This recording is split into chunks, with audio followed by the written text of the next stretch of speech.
Meanwhile, Sheena's Jungle Room and Mid-Valley Mutations proudly present Dimestore Radio Theater.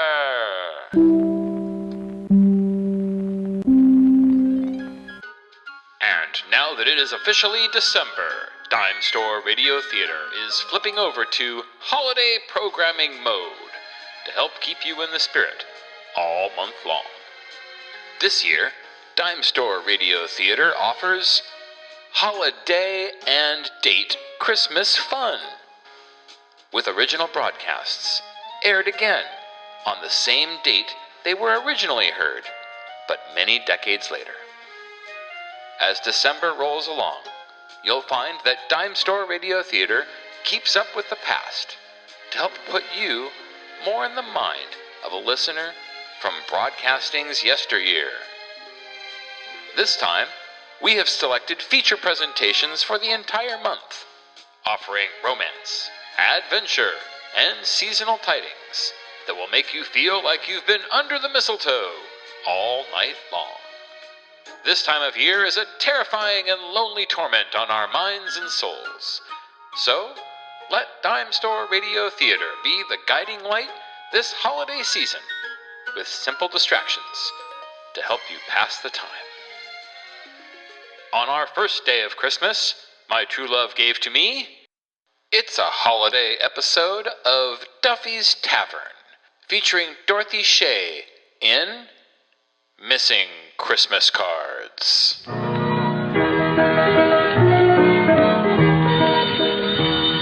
It's Wednesday night, so we take you now to Duffy's Tavern with our guest tonight, Dorothy Shea, and starring Archie himself, Ed Gardner.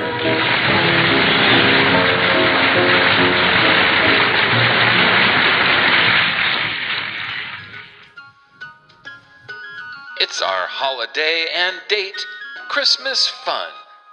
Sit back and enjoy a mid-century masterpiece of holiday programming from yesteryear.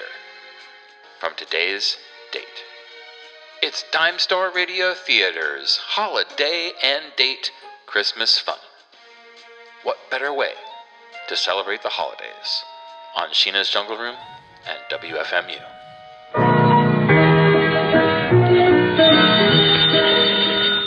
Hello, Duffy's Tavern, where they'll eat meat to eat. Eddie the waiter speaking. Oh, hello, Mr. Duffy. Now, I want to thank you for your Christmas present. That lovely cigarette lighter. Yeah, very thoughtful inscription, too. Close cover before striking. What? Mr. Archie? Well, he's in the back room brooding. Yeah, brooding. Well, with him, it's always one of three things. Money, women, or both. Huh? Oh, hold on. She's right here. Miss Duffy, telephone. Thanks, Eddie. Hello, Papa. This is your daughter, Miss Duffy. What, Papa? Archie? Don't worry, he won't sulk for long. Not with Dorothy Shea coming here tonight. Dorothy Shea, the Park Avenue hillbilly singer. Yeah. Sort of a cross between Hildegard and Judy Canova. What does she look like? Oh, brunette, beautiful figure, wonderful voice. You know, the kind that are a dime a dozen. Huh? All right. I'll see if I can find out what's wrong with him. Goodbye, Papa. Hey, Eddie, is Archie still in the back room? Yeah, still in the back room. What's eating him? In that back room, it could be anything.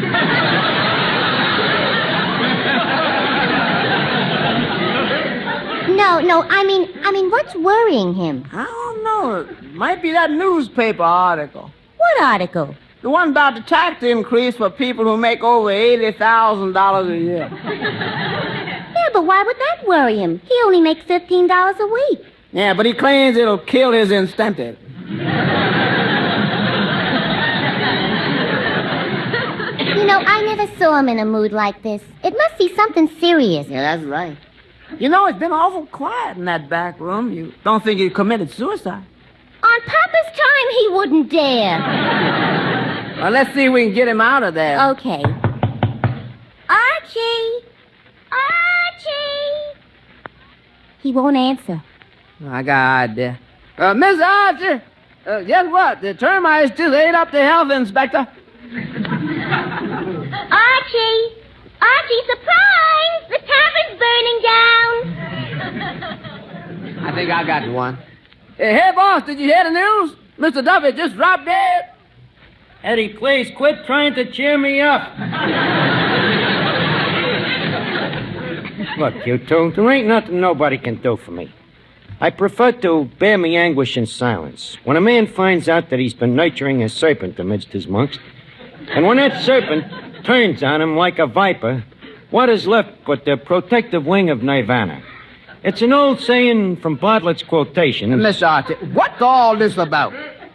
I ain't talking. What's wrong with you? Miss Duffy, I told you. I ain't talking. Just like a man. What do you mean? At least when a woman has a secret, she's got the decency not to keep it to herself. Good night. Look, Eddie, I'm a pretty decent sort, ain't I? Uh-huh. I go through life not hurting nobody, helping people when I can, don't I? Well... And what do I get? Retribution. Suddenly a thing comes along like this and it destroys me faith in human mankind. For goodness sake, man, tell me, what is it? I ain't talking. Mr. Archie, please, out with it. Well, it's my best friend, Clifton Finnegan. What did he do to you? You want to know? Yeah. About as lousy a trick as one friend ever played on another. What did he do? He didn't send me a Christmas card. And after all I'd done for that Finnegan, when we was together at PS4, who was it learned him how to play hooky? How to roll with the punch when the teacher belts you? How to wear a dunce cap at a rakish angle? How to sleep with your eyes open in class? In short, all the useful bits of knowledge that go into making a liberal education. I've watched over him like a mother hawk. Who was it learned him all about the birds and the bees? You did? Of course. Well, no wonder he blushes every time he passes a canary.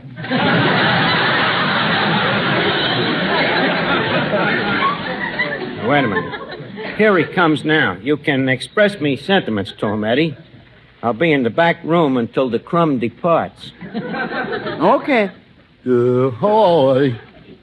Give me a glass of beer. Yeah, I thought you don't drink. I don't. I want to cry in it. What's your trouble? Eddie, never mention Christmas to me again. What's the matter? Now, did someone tell you that there ain't no Santa Claus? Don't be silly, Eddie. I've known that ever since I was a kid of 21. No, it's about me best friend, Archie. What'd he do to you? You want to know? Yeah. About as lousy a trick as one friend ever played on another. What did he do? I ain't talking. Oh, come on, out with it. What did he do? He didn't send me a Christmas card. Oh, no. Yeah. When I think of all the things I've done for that guy, to all the things I've learned him, how to start a fire by rubbing two matches together, how to make snakes out of horse hairs, how to hold your breath till your face turns purple. Another thing, who taught him about the birds and the bees? You taught him about the birds and the bees? Exactly. He was such a dope, though, that he got him mixed up with men and women. And to think, he didn't even send me a Christmas card, and after all I'd done for him. Say, Eddie. Oh, is there a certain uncouth person still here? Eddie, tell him I'm just as couth as he is.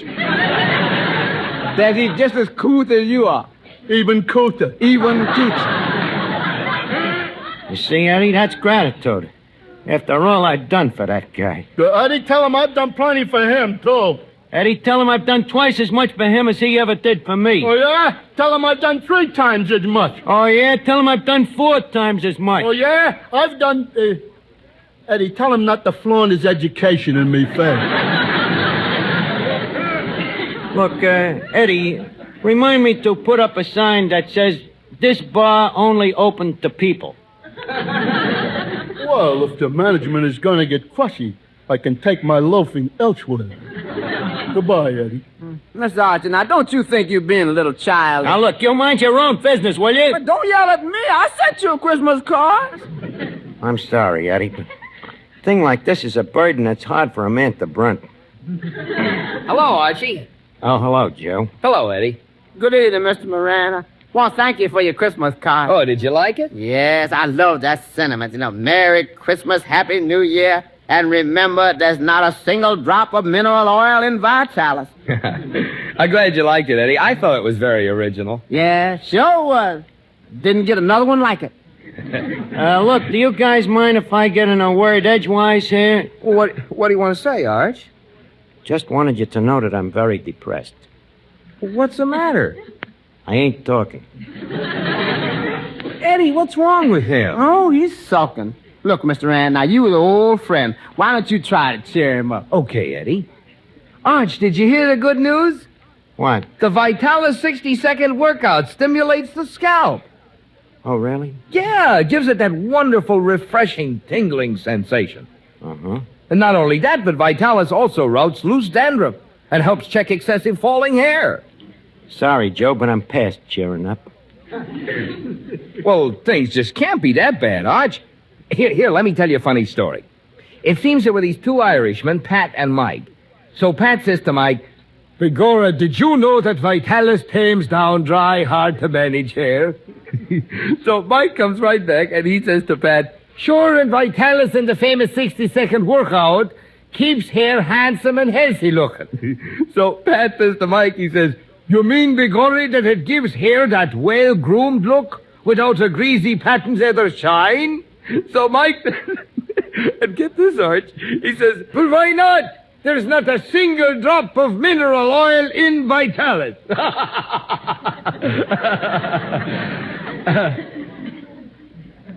You feeling a little better, Arch?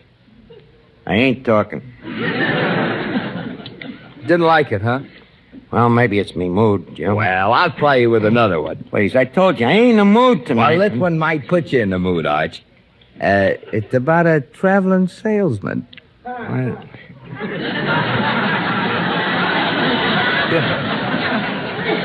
Well, this one sounds a little better, anyhow. Yeah. Well, you see, this traveling salesman went up to this farmhouse and peeked in the window. Yeah.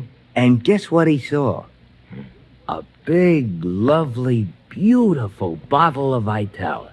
Eddie, give me the bung starter. Well, now, wait a minute, Arch. I'm just trying to cheer you up. You want to cheer me up? Yeah. Blow.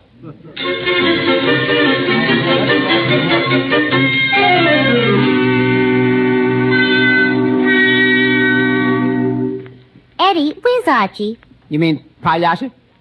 Well, he's back in the back room again. Still brooding? Yeah, I'm worried about him, too. He just stood there staring at the wall. The wall with the Esquire calendar? That's what worried me. He's staring at the other wall. Gee, he must be in bad shape. Well, whatever's ailing him, here comes the cure. Eddie, is that Dorothy Shay? Nobody else.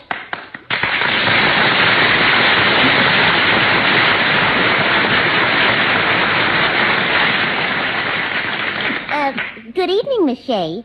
I'm Miss Duffy, the daughter of the place. Oh, how do you do? Likewise, I'm sure. Is Archie around? He's in the back room. I'll tell him you're here. Well, wait just a second. Tell me about him. What's he like? Don't get in a taxi with him. A real wolf, huh? He created the character. Well, I've met a lot of men like that. Yeah, but the ones you've met only had 2 hands. You know what the girls on 3rd Avenue call this one? Oh, what? The octopus. Maybe I'd better get out of here. Why? Well, you're a woman. Don't you get a little tired of men chasing you all the time? Huh? Oh, yeah, terrible. Just because you whistle at them, they think they own you. Why, it's getting so bad a girl ain't safe on the street after 4 in the morning. Men are so stupid. If they'd only realize that they're much more attractive to a girl when they're aloof and indifferent. You're so right. And are you sure this Archie is well... You don't have to take my word for it. Ask anybody. Eddie, tell her about him. You mean the chicken inspector? Yeah. Miss Shea, the only time that man didn't go for a skirt was the day the Scotch regiment marched past the tavern. Hey, wait a minute. Here he come out the back room now. That's Archie? Yeah. Watch your footwork. Well, I might as well get it over with. Good evening, Archie. Huh? I'm Dorothy Shea. So what? Well, this is a nice reception. Do you mind if I sit down? No, go ahead if you feel like it. Maybe it's just a slow starter. Why don't you sit down here next to me? Why should I? Well, I thought maybe we could be friends. Friends? Don't mention a word to me. Look, Miss Shea, if you came in here to partake of the refreshment, feel free to do so. Otherwise, consider our interests asunder.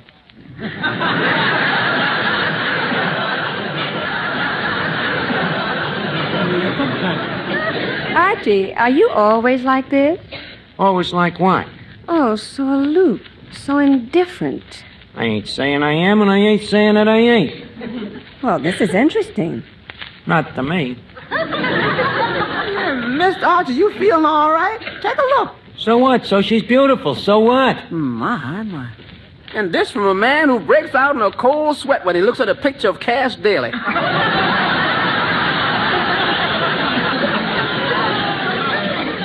Look, Eddie, I ain't in the mood to bandy pleasantries.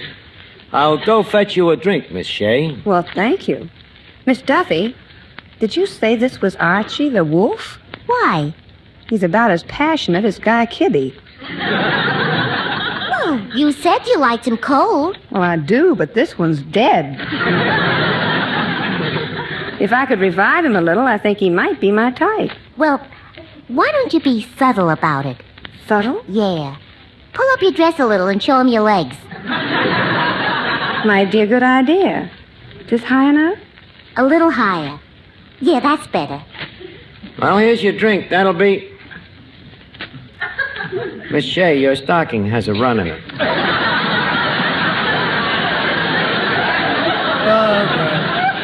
The man done lost the will to live. Rolls the dice, makes his point, and then don't pick up the money. Miss Duffy, what am I going to do with him? Maybe if you sang a song, it might warm him up. Well, it might work. Archie, would you like to hear me sing? If it gives you pleasure, go ahead. Lousy Christmas card. How much would it have cost the guy? One lousy Christmas card. Beyond the busy highway, beyond the city strife, we highly treasure and take great pleasure in our playing away. Who's lucky? Feuding, a fussing and a fighting. Sometimes it gets to be exciting. Don't like them ornery neighbors down by the creek. We'll be plumb out of neighbors next week. Grandma, poor old Grandma, why'd they have to shoot for Grandma? She lied 'neath the clover. Someone caught her bending over, picking up a daisy feud, a fussing and a fighting. This is a wrong that needs a righting. Let's get that funeral service over, so then we'll go feud and fighting again. Fighting, a feuding, and a fussing. That's all that's going on with us, and we are such neighborly people, peaceful and sweet, all except when we happen to meet. Daughter, baby daughter, poisoned all the neighbors' chickens. Daughter, shouldn't daughter, least so she could run like the Dickens. They hit her with a shovel, feud, a fighting and a fussing. No use of standing here a cussing. Let's give our daughter a pistol now that she's 4 and go feud and fighting some more. Fighting, a fussing, and a feuding. Why did that sheriff keep intruding? He was a curious critter, yippee was swell. It's a shame he was pushed down the well.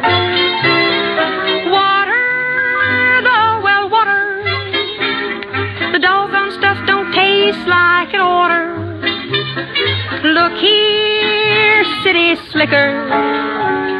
That's why we all drink corn liquor. It's better with your shoes off, feud, a fussin' and a fightin'. This ain't no corner you can brighten. Polish the shooting iron more. I'm getting a yen to go feudin', a fussin', a feudin', and a fussin' again.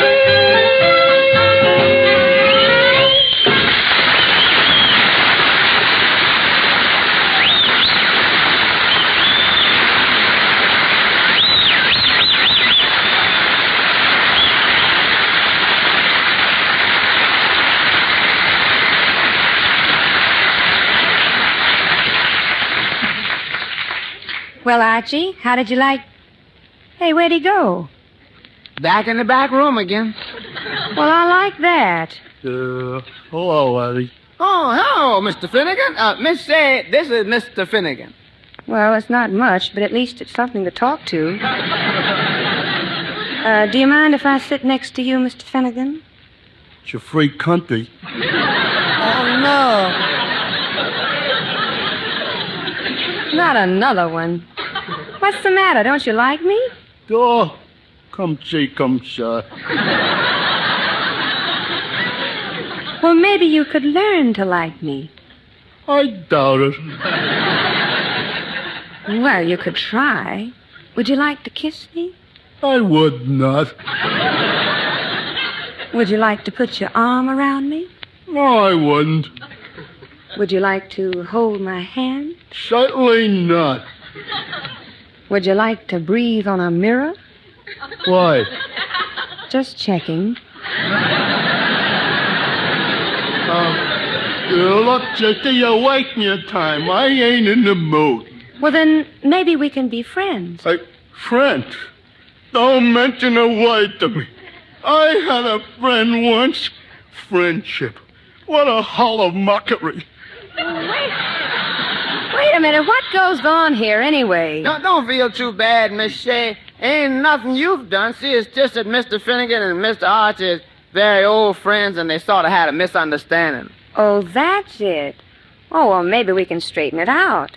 Archie, What do you want? come here a minute. Now, why don't you stop this nonsense and shake hands with your old friend here? That skunk? Tell him to go soak his head. Wait a minute, you better not. I think it's shrunk enough already. Well, then, Finnegan, you shake hands with Archie. To open my dead body. What other kind have you got? Meaning what? Meaning any way you want to take it. Yeah? Yeah. Yeah. Oh, yeah? Don't change the subject.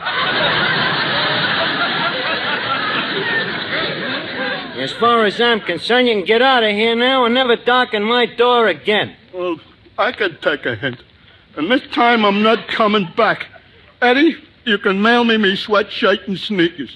Oh, now, Mr. Too Finnegan. late to argue, Eddie. It's all over. Goodbye, everybody but Archie. Now, just a second, boys. Is this the way to act at this time of the year? Well, When friends everywhere will be gathering together, drinking toasts to one another? Well, I didn't start it, did I? well, did I? Now, please, stop and think for a minute. How are you old friends going to feel New Year's Eve?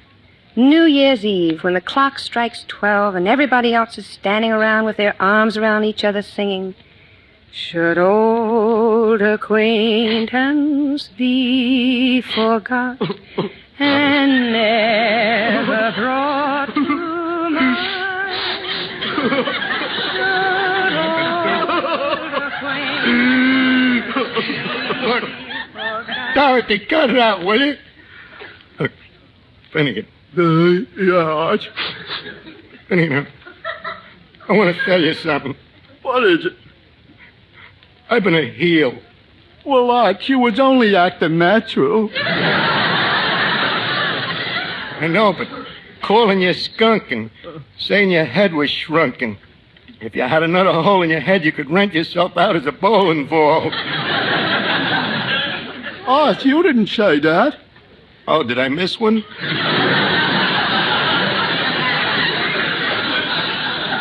Believe me, I had plenty of good reason. After all, your oldest friend, and you didn't even send me a Christmas card. I didn't send you a card?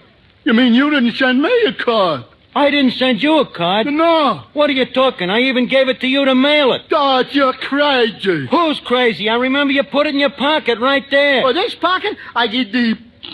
Well, what do you know? It's still there. And look at what's right next to it. What? The Christmas card that I was going to send you. Well, holy cat. You mean we've been making this whole tempest out of a tea kettle? Let me see the card you were sending me. Well, Arch, I couldn't afford a regular Christmas card, so it's just a picture of me as a baby. Let's see. Oh, ain't that cute? On a bearskin rug, too. Must have been a little cold laying there in your gratin, wasn't you? Well, to tell you the truth, Arch, I don't remember. Let's see. Says, Merry Christmas. Who wrote that for you? My mother. That's nice. Yeah. And look where she wrote Merry and where she wrote Christmas. Yeah. Yeah. Both sides of your face.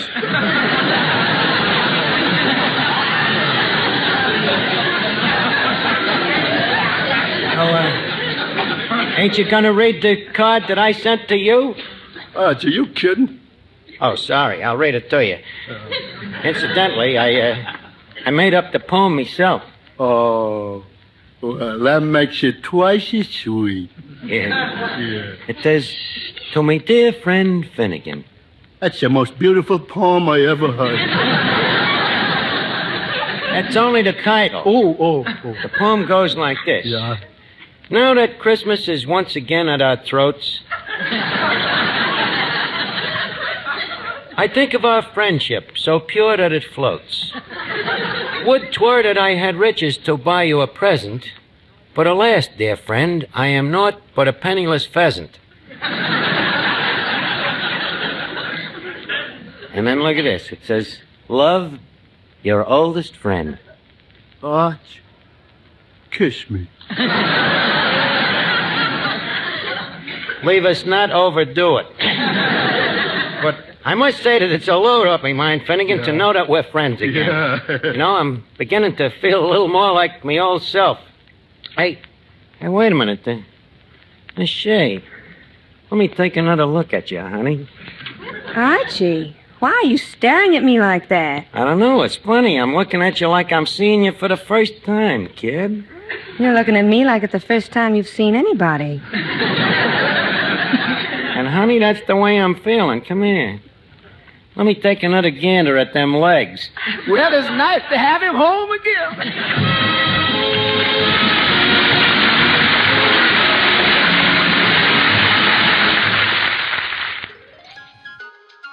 It's our holiday and date Christmas fun. During the holiday season, we like to give the staff here in the Lava Lamp Lounge some much-needed time off. And with the big holiday behind us now, we would like to offer this simple reminder in lieu of the usual nonsense we often provide. Shop local. Your chosen family is more important than anything else.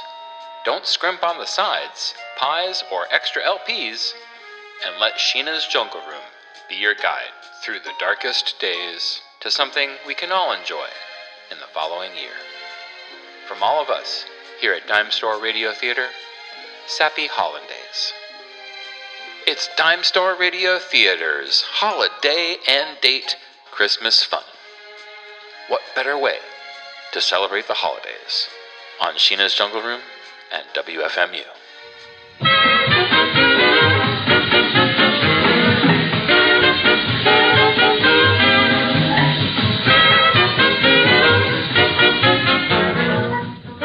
It's time now to leave Duffy's Tavern for this evening, but let's meet here again next Wednesday when our guest will be Desi Arnaz. Duffy's Tavern is brought to you by Vitalis for well-groomed hair and True Shea, the hand lotion with the beforehand extra.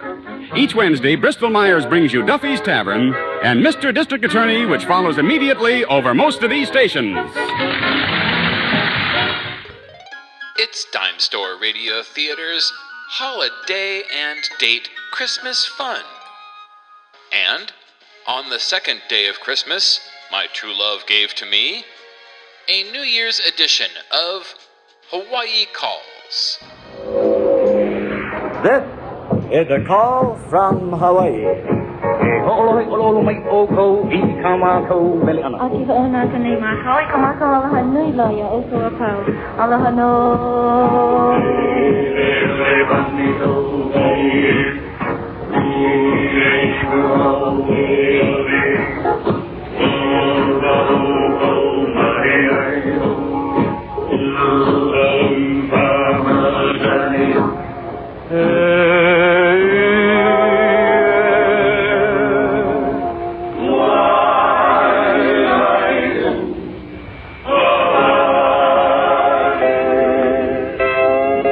Hawaii Calls.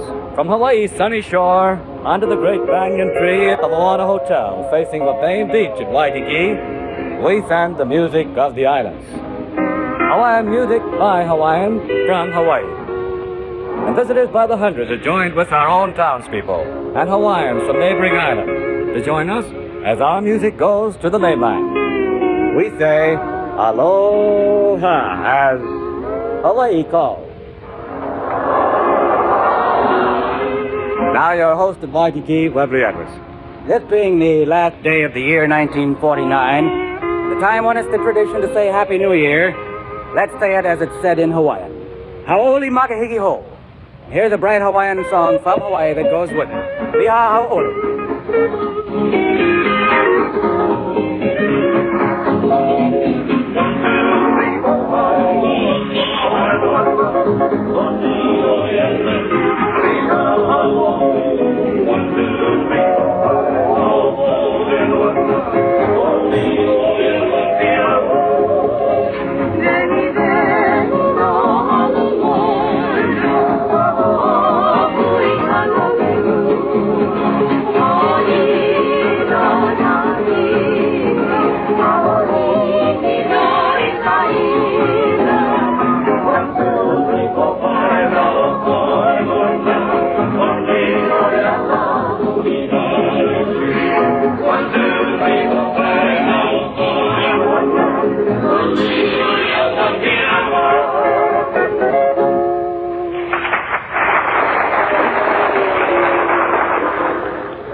This last broadcast of 1945-49 of Hawaii Calls will be of all these songs that have been top favorites with us during the year.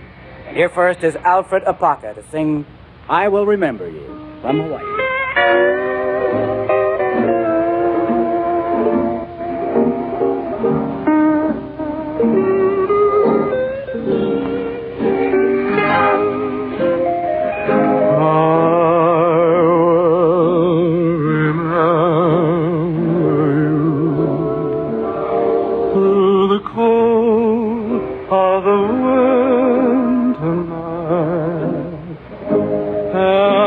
Should I be ever blue, I'll sing the song of you. Please spare your tears for me. Darling, smile when I go away. On the sunny steamer day, I'll wear your ginger lace. When the winds of winter come crying through the darkness, your lovely voice will come to me. Even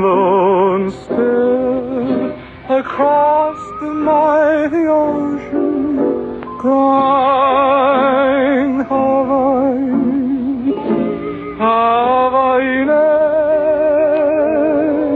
when I come back again in the spring of another year, my darling, far across the sea, please be waiting there for me. When the winds of winter come crying through the darkness, your lovely voice will come to me, even though I'm still across the mighty ocean, crying Hawaii, Hawaii. When I come back again in the spring of another year, my darling, far across the sea, please be waiting there for me.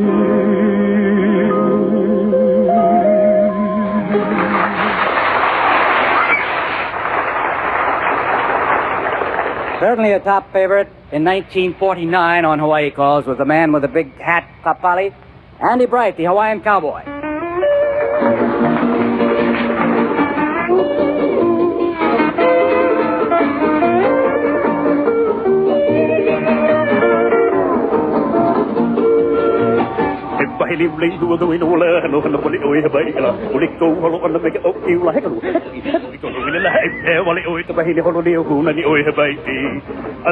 Hawaiian cowboy.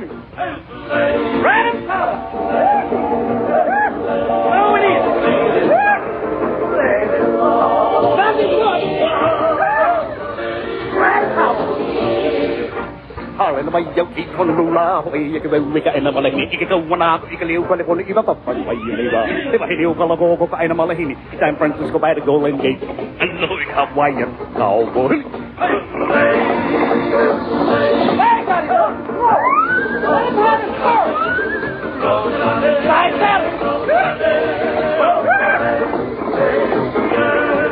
I'm heading for the last round up out here while oi ta hi hol pala po no oi o pi ta manin na ti binigan kan e oi aba wili la San Francisco by the Golden Gate Allahu Hawaiian cowboy. Wait that cat! Oh, it's there!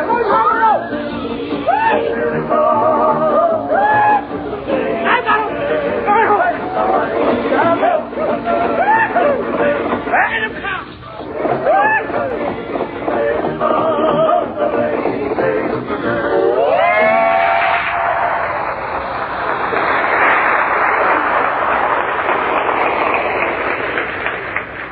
One of the greatest receptions ever recorded, the big liner Lurleen, was when Clark Gable and his bride arrived this week to spend their honeymoon in the islands. After the first tumultuous welcome, Hawaii went back to its customary treatment of celebrities, that of accepting them as good regular people, come and go as they pleased without being bothered. That's what they're doing. I asked Clark Gable if he'd come to Hawaii Falls for a moment, but contract commitments prevent, he said. But he did say this: tell them, for me, this is a wonderful land. If there's anywhere else on earth where spending a perfect honeymoon, I never heard of it. Well, of the big stack of Hawaiian records the Gables quickly acquired, they've already worn out Ke Kali Ne'iau, their favorite. Just by coincidence, Ke Kali Ne'iau is the famed Hawaiian wedding song. George Kainapau of the clear high voice has come over from the Royals to join the Hawaii Calls singers in honoring the Clark Gables with the song. From Hawaii, Ke Kali Ne'iau.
Another of our 1949 favorites on Hawaii Calls is the hukilau. The words are in Haole, in English that is, so the song tells its own story as it goes. From Hawaii, the hukilau.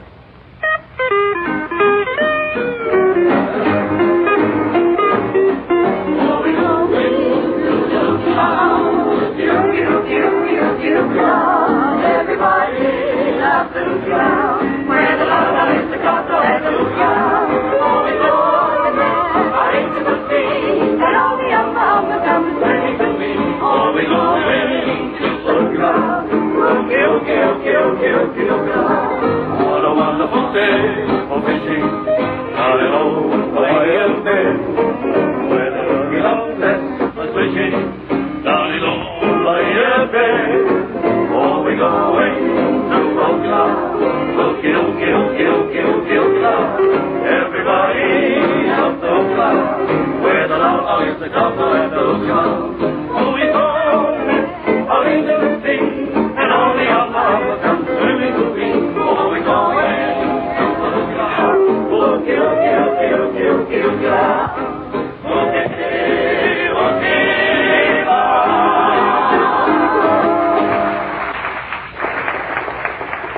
Our island of Maui has a fine custom of selecting one of its most beauteous, gracious young ladies to bear the princess-like title of Miss Aloha Maui for a full year and to receive royally all visitors to that island. She's over from that neighboring island today because she's a fine hula dancer, but first she brings a greeting to the mainland. I bring a greeting to the mainland from all the people of Maui. Aloha.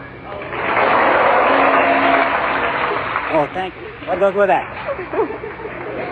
As Al's boys play for the mainland, will you do a short hula for all the people here at Waikiki, particularly for that big group of Stanford University players there, and for the Hamline, the basketball boys from St. Paul?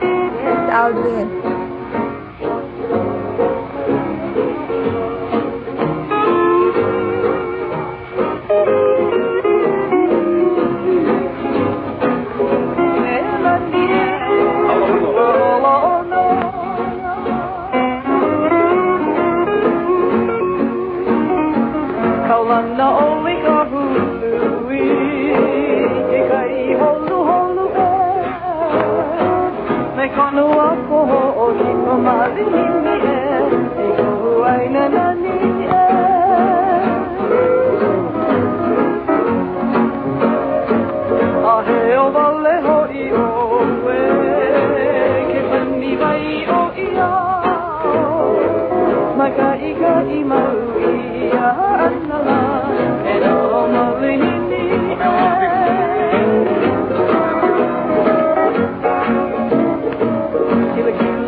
As David Cayley's steel guitar sounds the melody as well loved here in the Hawaiian Islands as it is in many another part of the world, we blend to a microphone as beachside the actual voice of the waves of Waikiki.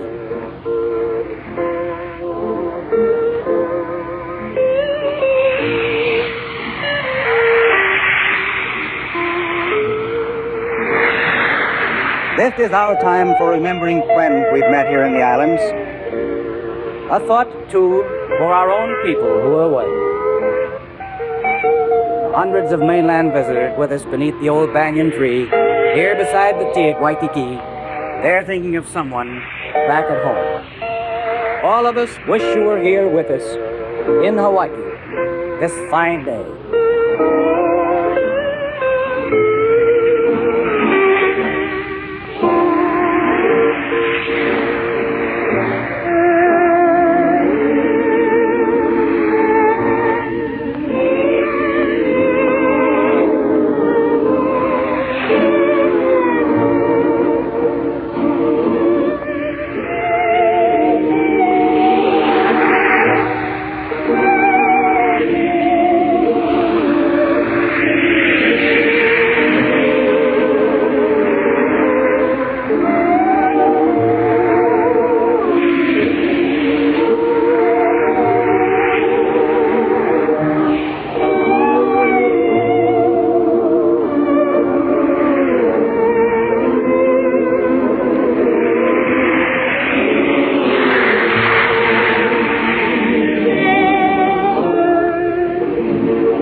Hawaii Calls, music of the islands from the islands, and each week a warm greeting to the mainland from the friendly people of Hawaii. Along with our greeting to everybody, there are some states with birthdays this week. To Georgia, fourth state in the nation, in its infancy, January 2nd, 1788. Utah, January 4th, 1896. New Mexico, January 6th, 1912. To these states, and to all the people everywhere, the people of Hawaii say, Aloha. Come over and see us sometime.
This week we're singing the songs that have been among the top favorites on Hawaii Calls during 1949. And what should turn up as usual but Tweet Leilani. So we call on our small lady with the big voice, Haliloki Hao Olapua, and George Kainapau of the high clear voice, and our Hawaiian singers to send it from Hawaii, Sweet Leilani.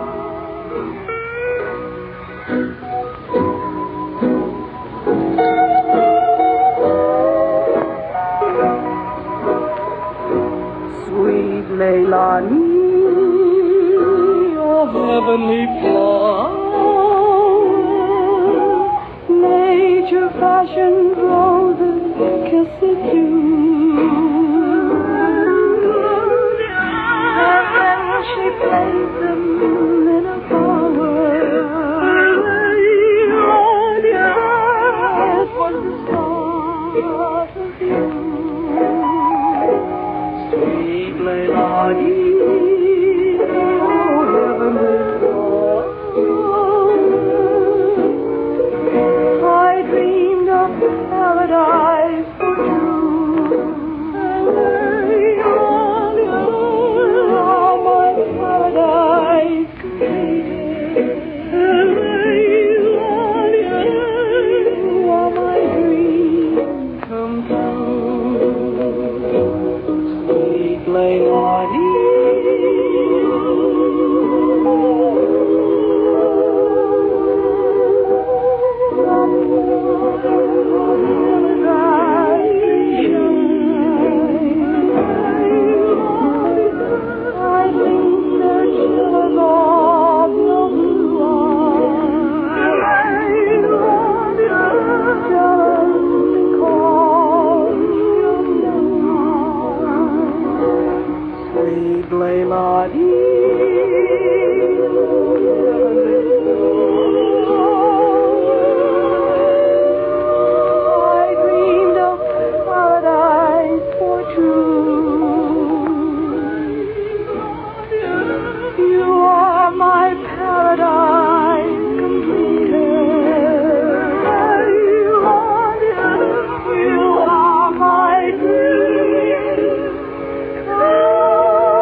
rhythm with thumping drums, Simeon and Al singing Surf Riders, Away Loretta, the Polynesian yearby song from Hawaii.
Someday out here in Hawaii, you'll stand as a big Trans-Pacific plane waits to take off, or the serpentine paper streams down the side of a big white ship. And I'll bet you 10 to 1, you'll have tears if you hear Alfred Apaka sing Farewell Malahini like this.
Hawaii Calls is come with the Banyan Lanai at the Moana Hotel on the beach at Waikiki. The music directed by Al Kealoha. Program produced and narrated by Webb Liet.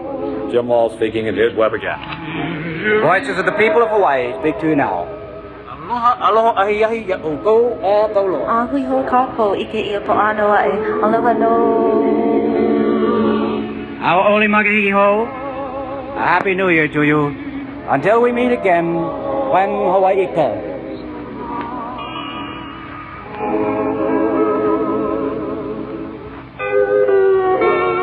This broadcast was sent from Waikiki Beach at the Moana Hotel through facilities provided by KHON of Honolulu and by shortwave to the mainland.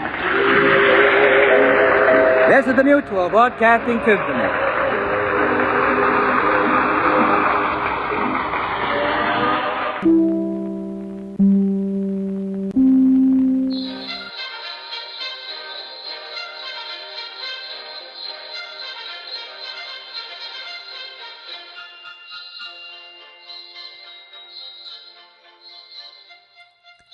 And a mighty good hello to those out in Radioland. It's time for Dime Store Revelations. The show within a show. Where we talk about the shows that we've been listening to. And yeah, we got a pretty good digital salon going tonight. Our last one of the year, unfortunately. So hopefully everyone who's hanging out can party it up and really feel like they're having a festive end of the year good time. I do know that a few of our saloners have already turned in for the evening, so good night, Imaginos and David the Splatter. But let's say hello to everyone else, including Arvo Xylo and Web Hamster Henry, my friend in freeze, as they say. And let's see, who else do we have here tonight? Mr. Fab and I, of course, really grooving on that Hawaii calls. I think WR is out there. Hello, nice to see you in the digital salon. And I think there's one more who I'm missing, but maybe Heather Z, of course, chiming in here to appreciate the Hawaiian music during the colder parts of our year. Yeah, last Dime Store of 2025. It's funny, I feel like this show has already become a bit of a tradition here because we have holiday happenings every year, and yeah, it's just one of those things where I feel Dime Store Radio Theater really kind of has settled in to the Sheena's Jungle Room family in a nice way, and we got our rhythms and our routines, and yeah, another year is wrapping up.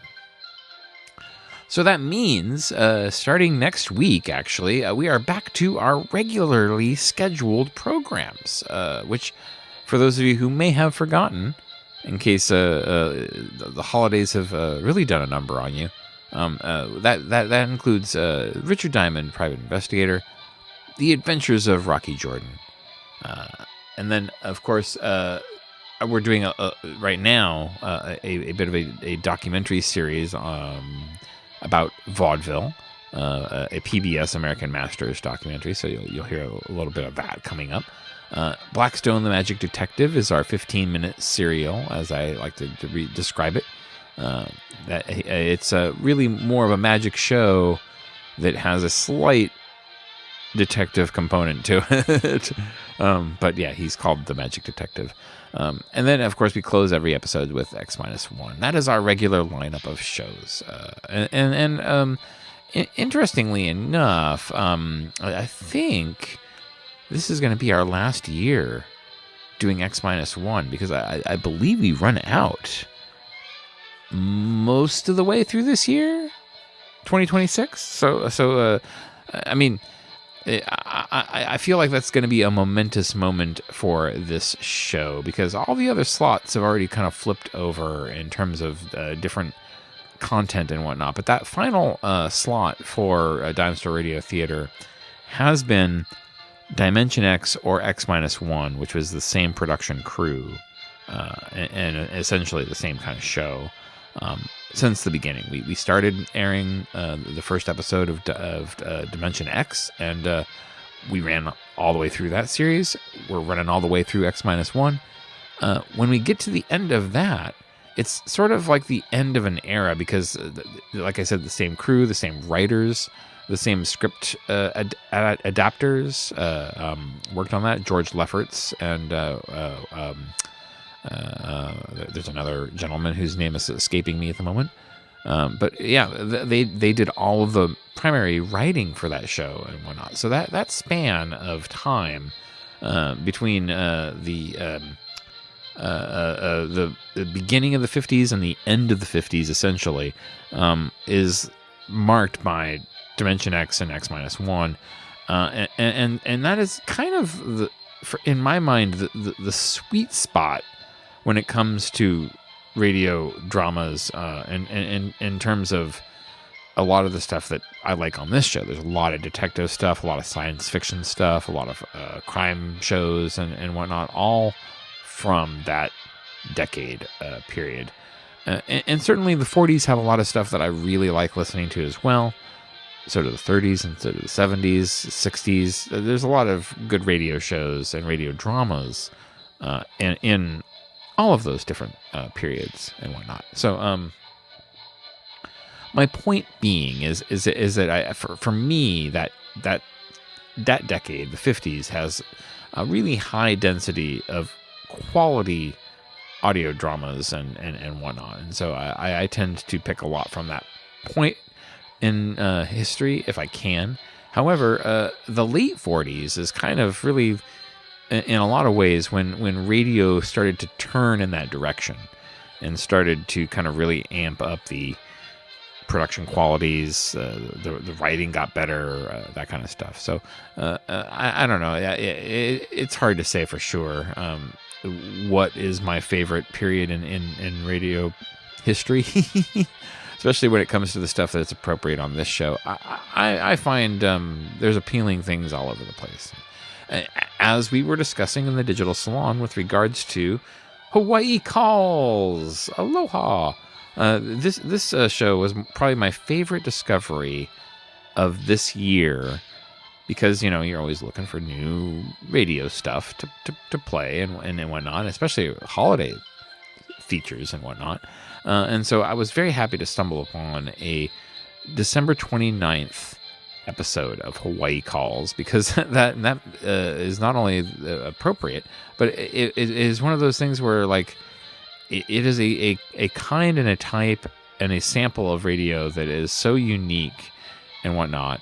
It is a regionally specific music show that is essentially kind of like documenting,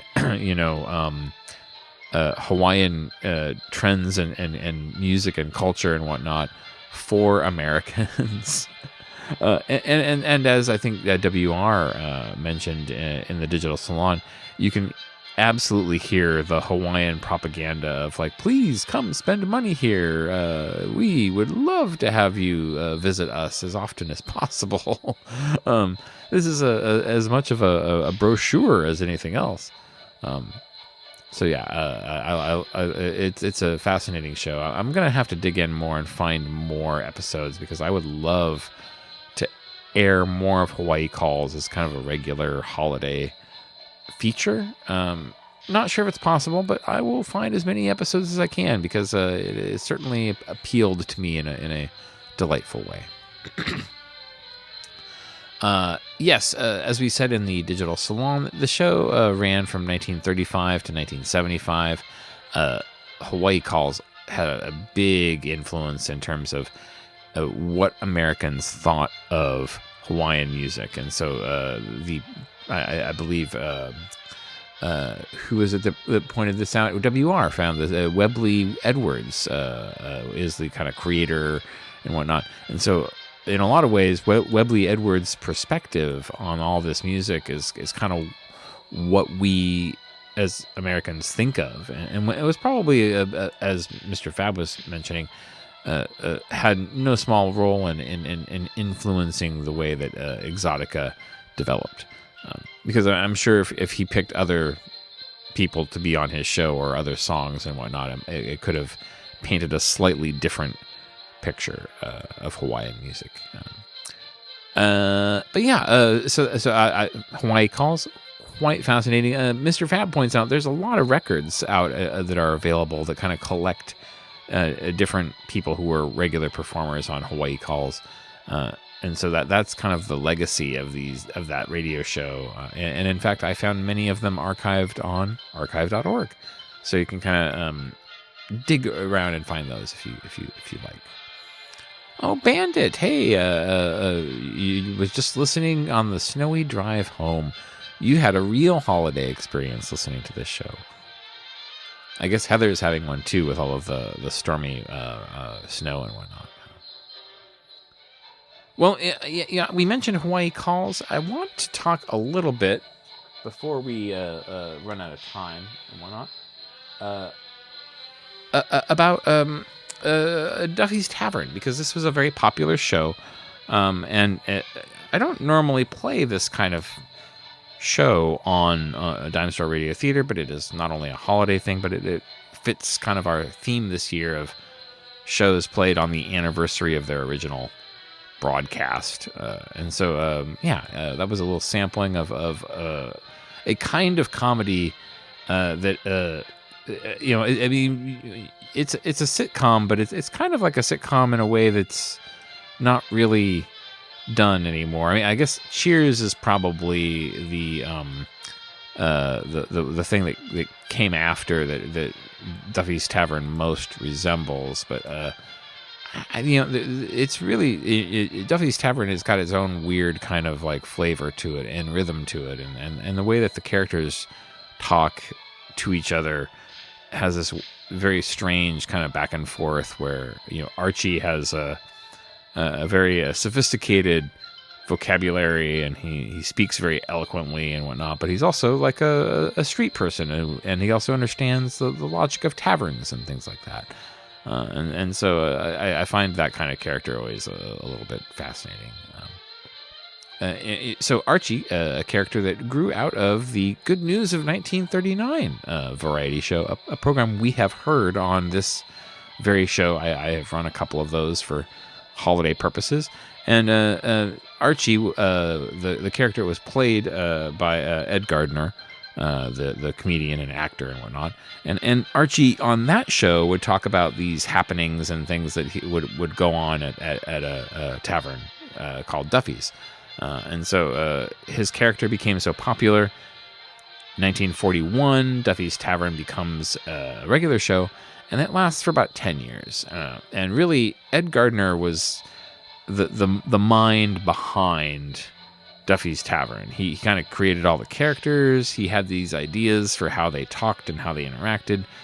He worked with other performers, obviously, and they all kind of became embodiments of these characters that Ed had come up with at first. And so there was something about his particular perspective on all of this that like really made the show kind of its own thing, and it certainly led to it being very popular.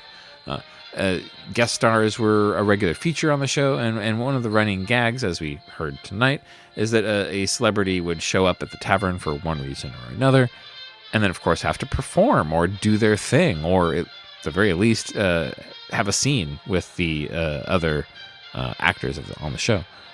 And so that is kind of a infinitely repeatable formula that they really hit upon for that,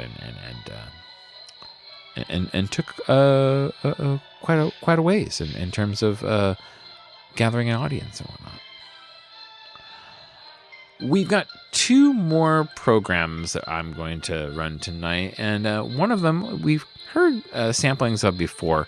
But since we've we've also heard a lot of Jack Benny this year as part of our holiday sub-theme, I thought it'd be nice to hear a sample of a nonfiction news sort of show with Jack Benny as a guest star on it. And of course, when you want to narrow things down into that kind of thing and give it a sports angle, then the only person that you could be talking about would be Bill Stern, the go-to person in terms of sports radio broadcasting. This guy basically invented the form. Here's one for Heather. He was born in Rochester, New York. And began doing sports commentary in 1925. Got hired on by a local radio station and was doing football game commentary and things like that out in Pennsylvania and places like that. Ultimately got hired by NBC, started doing news and whatnot, sports commentary, that kind of thing. He became so popular that he actually was given his own show, and that became what is well known as Sports Newsreel, I think is what the name of what the show was. It was this little kind of 15-minute short and whatnot that was dedicated entirely to sports, and often they would do kind of a roundup of different news stories and things like that. So for this particular show, they're doing a roundup of the best sports stories of 1945, the year that's about to end for them. Bill Stern, an interesting sports character, and not that this is entirely relevant, but he also had a handicap. I think he was missing a leg, if I'm not mistaken, and found a way to kind of overcome that and whatnot. Let's see, is that in this particular document that I'm reading, or maybe that was somewhere else? Anyway, Bill Stern, interesting character. Here it is. In early on in his career, he got into an accident and lost one of his legs, a sports enthusiast who unfortunately probably did not play very much sports, which is the biggest tragedy of Bill Stern's life. But he managed to kind of find his niche by being probably one of the best known commentators on sports in general. His style on radio has been copied by everybody. He's kind of a legend when it comes to that sort of thing. We're going to close our show tonight with another episode of Quiet Please, a horror radio show that we've heard quite a bit of during the October season. I usually trot this show out every year in October, and we listen to at least 4 episodes a year. But I'm going to bring you one more because there is, in fact, a New Year's Eve episode that was aired on the 29th of December, and that makes the most sense to play it tonight.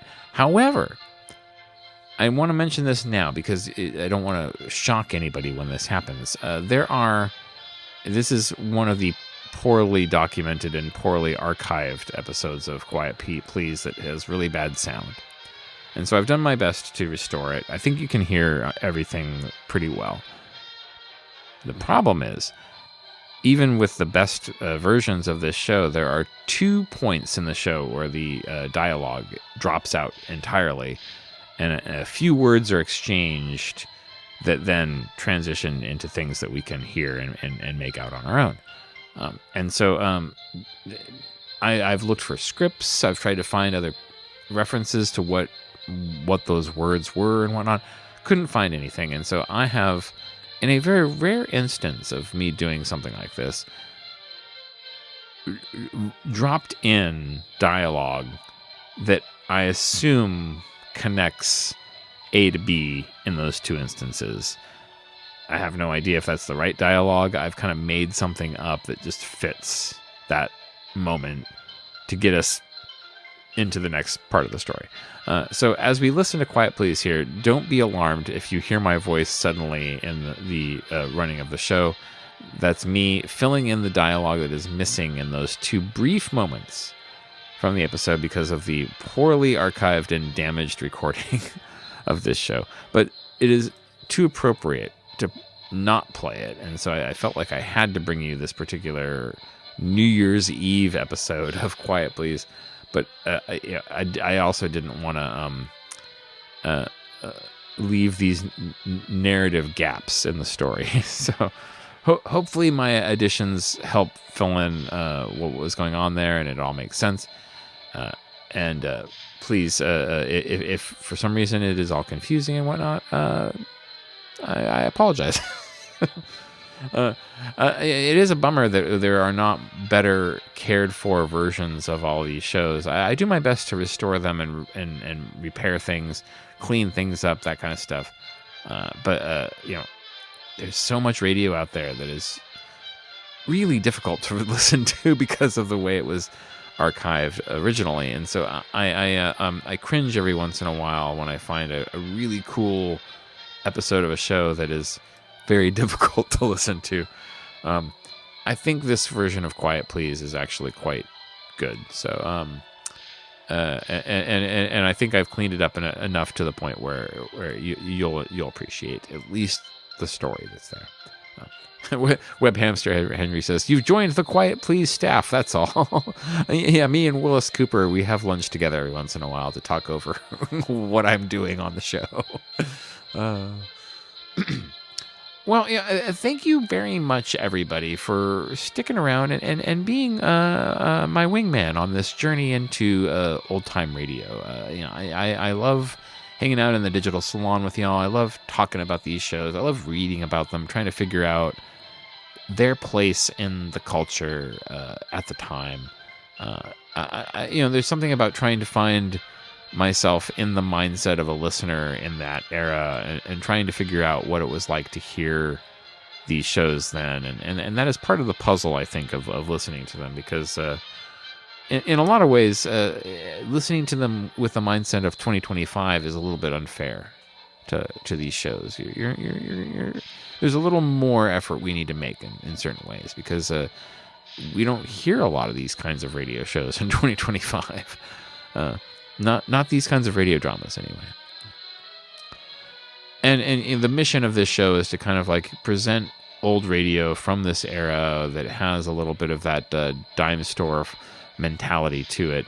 And so Cheap and Dirty is certainly part and parcel of what we do here. But at the same time, I have grown fond of these cheap and dirty things. I'd like them to sound a little bit nice and whatnot. And share them with you and have a good time with you as we do this. So. Well, I'm babbling too much, I think, because it's that time of the show. Let's just say you guys are wonderful. You guys are beautiful. Without you, there would be no program. Now, let's hand things over to Heather's good friend and Rochester celebrity, Bill Stern.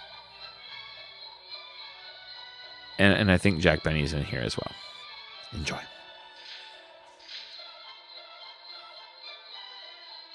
Or did I already say be seeing you? Yeah, maybe I did. It's one of those nights.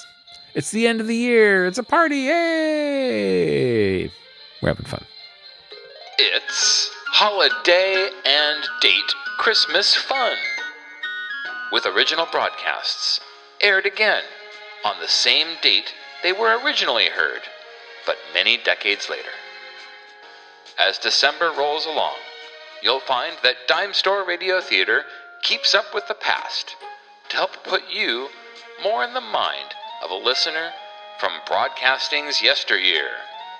On our third day of Christmas, My True Love Gave to Me, an episode of Bill Stern's Sports Newsreel with special guest Jack Benny to talk about the top stories of 1945. P-O-L-G-A-T-T, Colgate presents Bill Stern. With the Colgate Shave Cream Sports Newsreel. Bill Stern, the Colgate Shave Cream Man, is on the air. Bill Stern, the Colgate Shave Cream Man, with stories rare. Take his advice and you'll look keen. You'll get a shave as smooth and clean. You'll be a Colgate brushless fan. Good evening, ladies and gentlemen. This is Bill Stern broadcasting from Hollywood, California tonight. And our guest here in Hollywood is one of America's most famous radio stars, Jack Benny. But first, real one. He's been a champ longer than any man in sports history, so let's salute the great king of the billiard cue, Willie Hoppy. Okay, Bill, and here's the way Willie Hoppy salutes Colgate Brushless, the shave cream of champions. He writes, I'm a Colgate Brushless booster from way back. Why, I just wouldn't feel in form if I didn't have Colgate Brushless to keep my somewhat tender face from being irritated. No kidding, Bill. Colgate Brushless let me shave smooth as a cue ball, but leaves my face feeling refreshed. I guess that's because it doesn't dry out on my skin. Signed, Willie Hoppy. Now, isn't that a sweet picture of a shave with Colgate Brushless, the shave cream of champions? A light, fluffy cream that keeps moist clear through your shave. Takes the fight out of wiry whiskers so your razor can shear them off close and clean. You can chalk up no snag, no pull, no after irritation to this great brushless shave cream. And because it's not gummy or greasy, it rinses off your face and your razor in a flash. What's more, if Colgate Brushless doesn't convince you completely, just send the top of the carton to me, Bill Stern, care of Colgate, Jersey City, Zone 2, New Jersey, and I'll see that you get double your money back. Save money. Buy the big 9-ounce economy-sized jar tonight. Reel 2. Colgate's camera close-up of Jack Benny. Tonight we're broadcasting from Hollywood. and he's one of the most famous stars in Hollywood. His radio program on Sunday evenings is one of America's most famous radio shows, and here he is in person, Jack Benny. Hello again, this is Jack Benny talking, and Bill, I want to thank you for inviting me on your program. Well, you're welcome, Jack, but why did you have to why did you want to be on my program? Well, it was a natural thing, Bill. You see, I've always been very active in sports. You? Certainly. Football, baseball, boxing, tennis, basketball, track, all those things. Of course, as much as I enjoy them, I've had to give them up. I'm almost 37, you know. Now, wait a minute, Jack. I'm 37. Look at me. Well, maybe you didn't take care of yourself. Maybe, but getting back to sports... Have you given up all forms of sports, Jack? Well, no, Bill, not everything. There's still one sport I indulge in quite frequently. Really? What is it? Well, I like to stand on the corner of Sunset and Vine and go... Jack, that's not bad. Have you picked up anything? Yes, 2 poodles, 3 St. Bernards, and a traffic cop. But seriously, Bill, I do swim a little. You know, I have a pool in my backyard. Well, in this weather, who hasn't? Anyway, Jack... Been here a few days. I know you're still interested in sports, because a few weeks ago you had Joe Lewis on your program. Yes, Bill, I did have Lewis on my show, and he gave me some pointers on boxing. Yes, Joe told me about that. He also mentioned that you had beautiful muscles. Well, yes, I hate to say so, but I have. Come here, Jack. Let me feel those muscles. Well, I wish you'd let me know earlier. I would have worn them to the broadcast. Well, next time I'll call you beforehand. You know, Jack, we've been kidding around, but I want you to know that I've talked to a lot of servicemen who've come back from overseas, and they all tell me what a wonderful job you did entertaining our troops.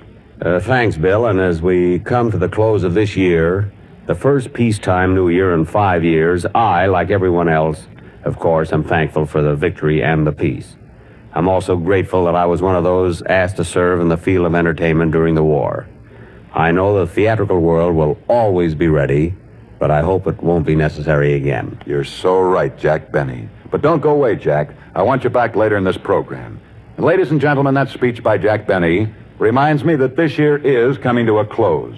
So tonight, let's look back and review the outstanding sports stories of this year.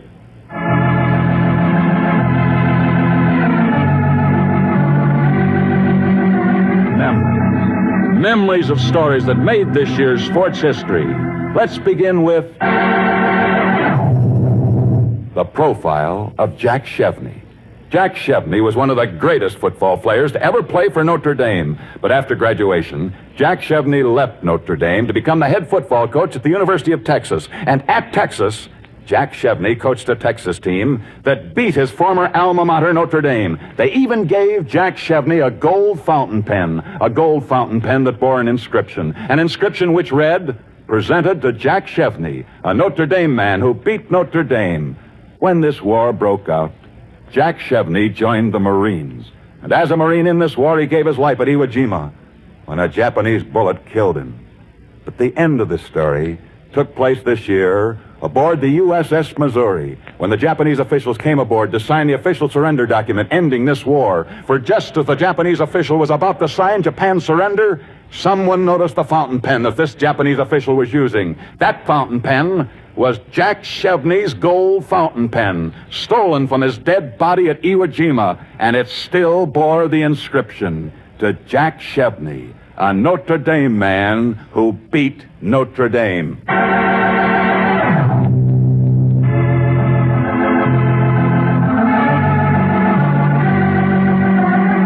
Yeah, that was one great sports memory of 1945, but there were others. Do you remember the story we called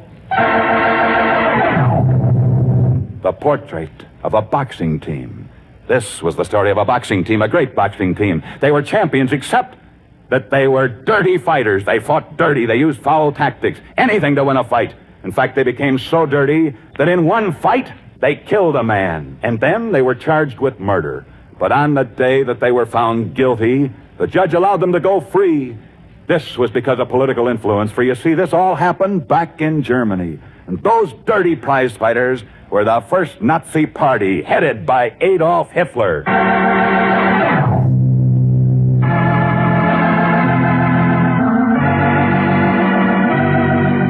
But there were other great memories of sports events that reached the climax this past year. For instance, do you remember The profile of a Frenchman. This was the story of a Frenchman who gave one of the world's most lavish dinner parties. This huge dinner party cost this Frenchman over $100,000. And the guest of honor at this Frenchman's dinner party was a horse named Avion, a great racehorse that this Frenchman had just bought. Maybe you'd like to know who this Frenchman was. He was the former dictator of France, Pierre Laval. Pierre Laval, who was killed this past year, killed as a traitor to France. And after he was killed, they carted his body away to the burial grounds. And the horse that pulled his body to his grave was the very same horse for which he'd once given the world's most expensive dinner party.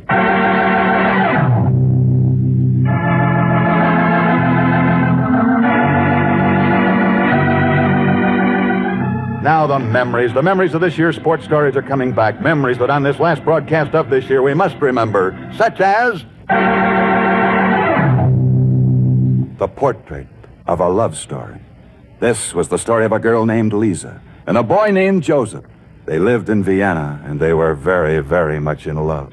Joseph was a soccer player, a good soccer player, and Lisa began to go with him to the soccer games. She became the official scorer of his Viennese soccer team. The years passed after that, and Adolf Hitler came into power. It was then that Lisa was ordered arrested, but all they found on her was a notebook which she said was filled with official soccer scores. And because she was the official soccer scorer, the Germans let her go to bring her notebook back to the Allies. For in that notebook, there weren't really soccer scores. No, those figures were the formula which gave the United States the atomic bomb.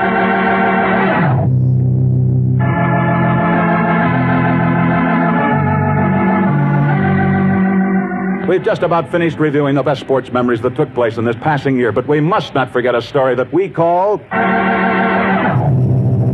The Profile of a Rivalry. This was the story of a rivalry between two men. One was nicknamed Ben, the other was nicknamed Matty. These two were rivals in skiing, in racing, in boxing. Always it was Matty who beat Ben. This infuriated Ben so much that he vowed that somehow he'd get Matty, and he did get him. But one day, Ben caused Matty to lose his life, for Ben had Matty murdered. However, when Matty died, Matty's son swore that someday he'd avenge his father's death. And this year, he did, for he killed Ben, just as Ben had killed his father. And so this year saw the end of a rivalry between these two men, a rivalry that began in sports and ended in the death for both men. Maybe you'd like to know who these two men were. Matty was the famous Italian socialist leader, Giacomo Matteotti, while Ben was the dictator of Italy, Benito Mussolini.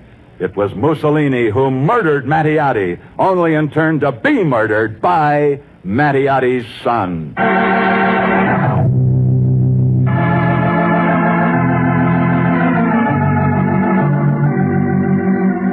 We've reviewed the great sports memories of this passing year on this last program of this year, but there's one more story, a story we call The Portrait of a Sportsman. This was the story of an athlete. He played baseball, he played football, he rode horseback, he was a great swimmer, he loved sports, and then at the very peak of his career, he was struck down. He became paralyzed, but he refused to quit, and he finally came back. He came back to become the President of the United States, for his name was Franklin Delano Roosevelt.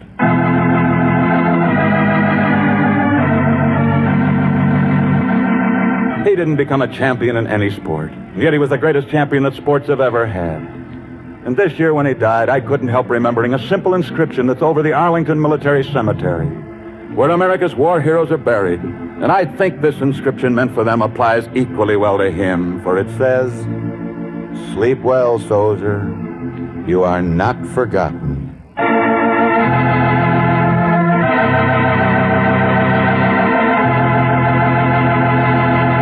Profile of this passing year. Reel 3. A great star will be back in a moment, Mr. Jack Benny. But first, you don't have to wonder why we call Colgate Brushless the shave cream of champions. I'll tell you. It's the chosen shave cream of famous champs in all branches of sport. And second, it gives champion shaving performance, especially to you men with tough beards and sensitive skin. It stays moist and active, clear to the end. It tames those tough whiskers, makes them act like fuzz. So if you're looking for smooth, close, clean shaving with no after irritation, then, brother, you'll find it in Colgate Brushless, the shave cream of champions. Ask for Colgate Brushless Shave Cream in the big 9-ounce jar tonight. Now back to Bill Stern. Reel 4. Colgate's Candid Camera catches the story behind the story. Ladies and gentlemen, for tonight's story behind the story, here again is one of America's most famous radio stars, Jack Benny. Bill, I think with the new year coming, there's one story you forgot, and it's a New Year's story. It's the story of a youngster named Robert Burns who came to live with an elderly man in Scotland. These two became great friends, for the elderly man had once been the bare-knuckle boxing champion of Scotland, and young Robert Burns wanted to be a boxer. But one New Year's Eve, the older man was burned to death in a tragic fire. Young Robert Burns was heartbroken over the loss of his old friend, the prize fighter, and with no one left to teach him boxing, Robert Burns gave it up and became a writer. One of the first things he wrote was a poem that's been set to music. This poem has become the most famous New Year's Eve poem ever written. And it was written in honor of his old friend, the prize fighter, who died on New Year's Eve. For now you know why Robert Burns wrote, "Should old acquaintance be forgot and never brought to mind? Should old acquaintance be forgot and days of old lang syne?"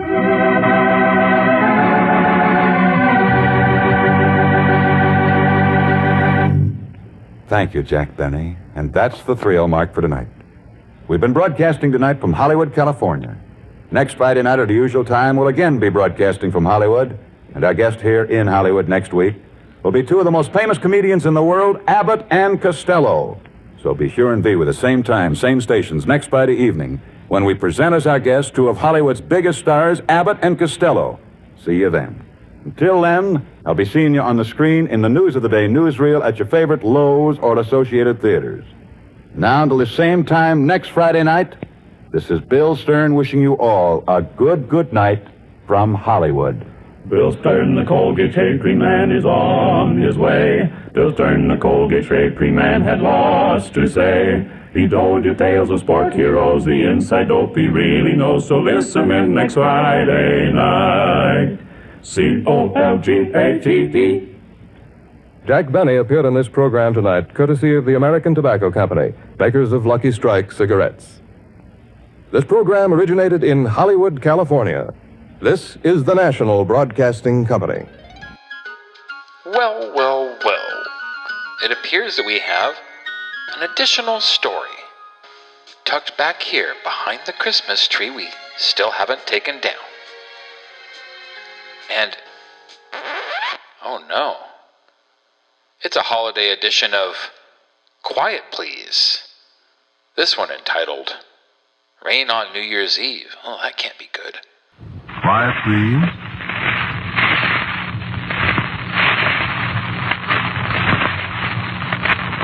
Quiet, please.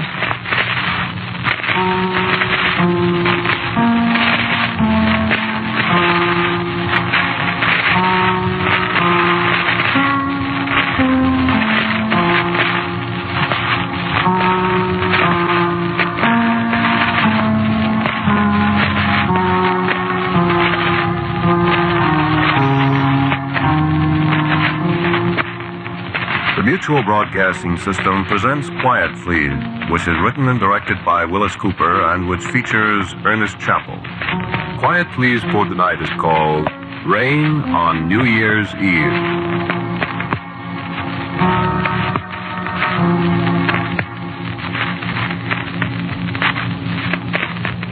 It's raining again. Pretty near New Year's and it's raining again. Back east, it's probably snowing different places.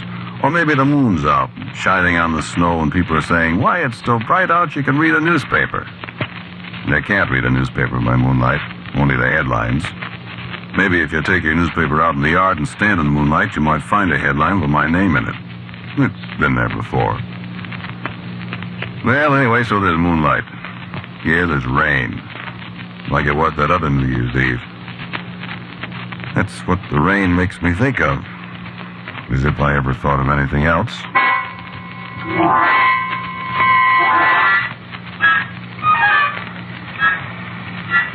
Listen to the rain.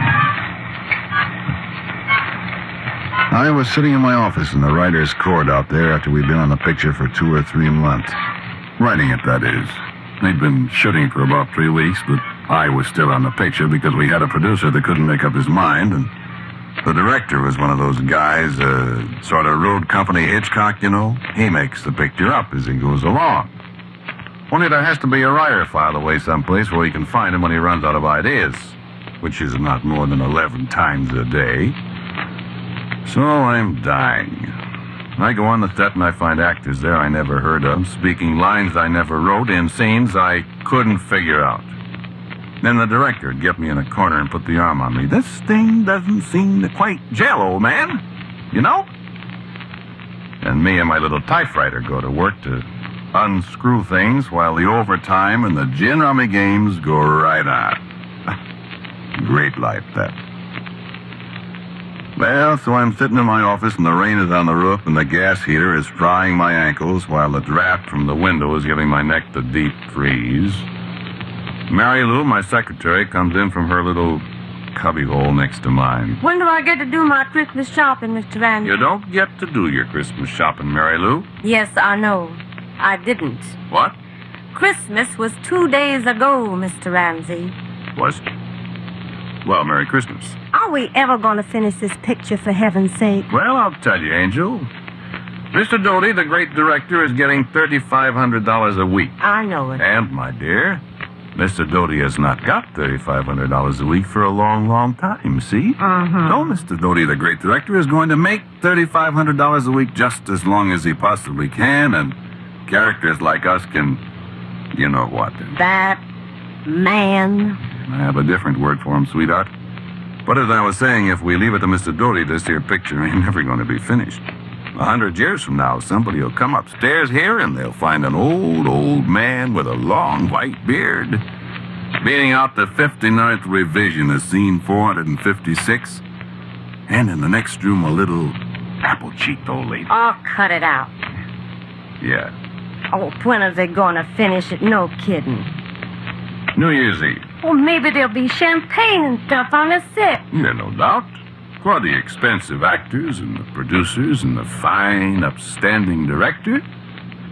For you and me, a nice bottle of 60-cent claret imported from right over there on Ventura Boulevard. You're so funny. On the contrary. Well, I'm getting awful sick of this, Mr. Ramsey.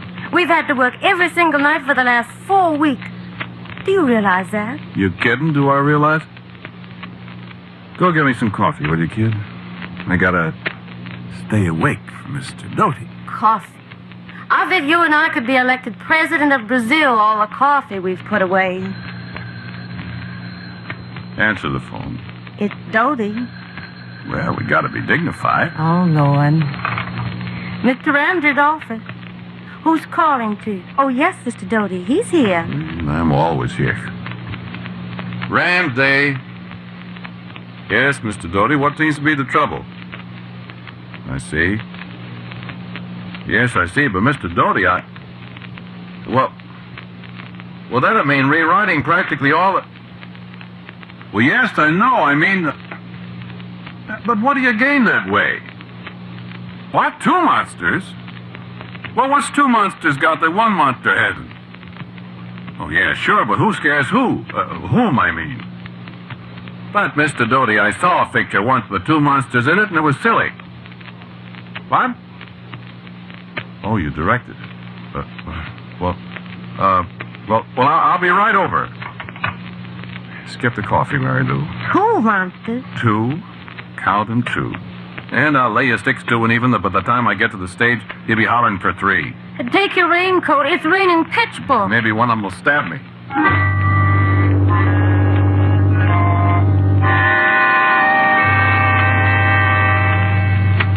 I better tell you about this monster stuff.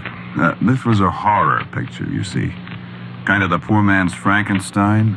Yeah, they couldn't get Karloff, naturally, and they couldn't use the Frankenstein monster makeup because Jack Pierce over at Universal invented that.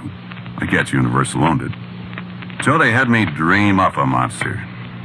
And boy, did I dream one up.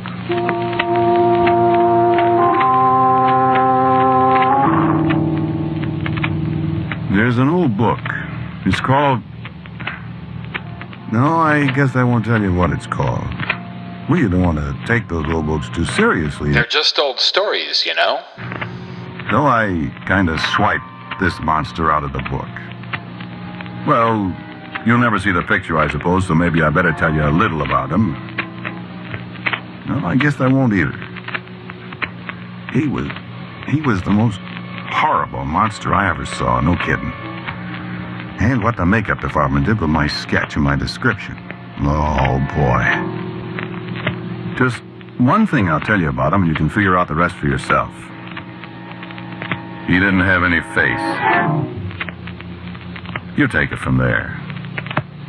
But don't kid yourself. He was a thing. They got Ollie Tharp to play Ragoon. Nice fella, quiet, always grinning, modest. Good actor. Last guy in the world you'd expect to play a monster. Oh, yeah, sure. Karloff did the Frankenstein thing, and he's the mildest-mannered guy in the world. I remember him on the Son of Frankenstein set years ago in his monster suit all gray and green, showing pictures of his new baby to people. I had to laugh. Well, I guess monsters are human sometimes, huh? And maybe humans are... Yeah. Well, all right. I spend 3 hours listening to Mr. Doty run off at the mouth with the whole company having the screaming memes over all this nonsense.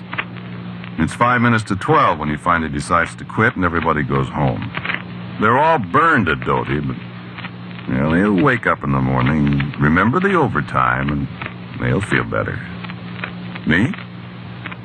Writers don't get overtime. So I get back to the writer's court and the light's burning in the window and Mary Lou is snoring away with her face in a stack of carbon paper. She wakes up and asks me a question. How many monsters now? We got 4 now. See? Including me.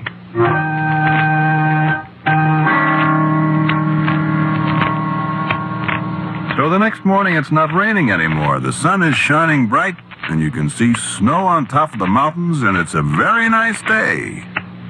And monsters are pretty hazy in my mind as I pick up my copy of the Reporter and head for the rickety stairway to my palatial office. I'll tell you how much good the sunshine did me. I was whistling as I climbed up the stairs and opened the door. You might as well turn off the whistle. Mr. Doty's looking for you. And now what? He says it's very important. 2 more monsters. Your coffee's on your desk. Steaming cold, no doubt. I just brought it up. Give me 15 cents. Now, it's your turn to buy this morning. I bought yesterday. All right, all right. Hello? No, he isn't here yet. Go ahead. Mr. Ramsey's office. Yes, Mr. Doty. Morning, Mr. Doty. How are you? Oh? No kidding. Why, that's spot. What? Oh, of course. Yeah. Yeah, sure. What's up? Why, sure, Mr. Doty. Yes, sir, I'll be right over.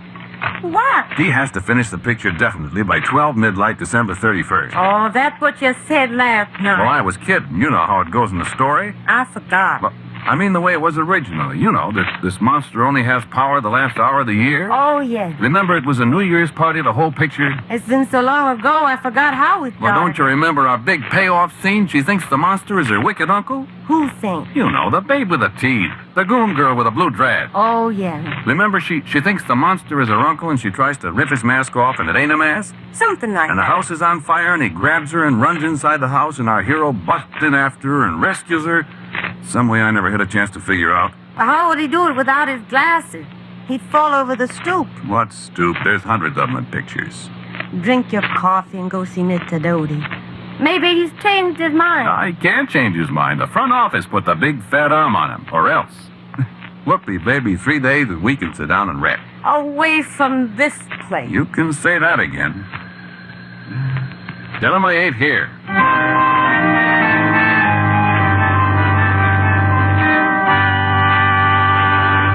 Well, No, sir, that sunshine looked better than ever to me.